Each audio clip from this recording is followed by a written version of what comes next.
Public cemeteries continue to be a nightmare for local authorities. Local government minister Desmond McKenzie says he has gotten requests for closures in some parishes, but he just cannot grant the requests. TVJ's Shamela Mitchell reports. 80% of public cemeteries can no longer facilitate burials. That statistic from local government minister Desmond McKenzie.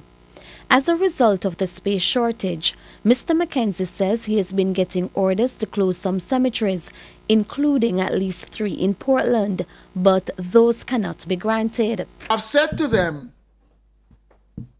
don't just make the request to me to grant the closure.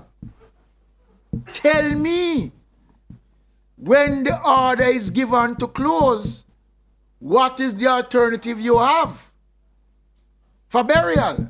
Is something that, as I said before, is of concern. Mr. McKenzie further explained that a big part of the problem is that municipal corporations look at cemeteries as a means of making additional revenue, but they also incur hefty maintenance costs.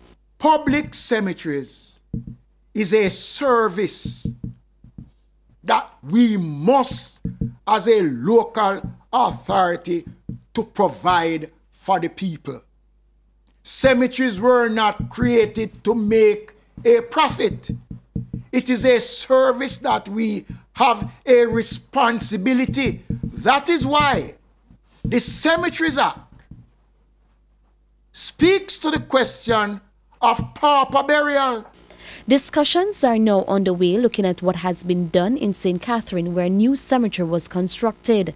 But there is a challenge agreeing on an affordable fee for the burial spots. Meanwhile, Mr. McKenzie says while he has received requests for new cemeteries in Portland, identifying suitable lands is just the start of the challenge there. There are environmental concerns that are associated with where you locate a cemetery, because you have to take into consideration whether or not it is going to affect the water table. So a number of things has to be taken into consideration when you are looking to find location.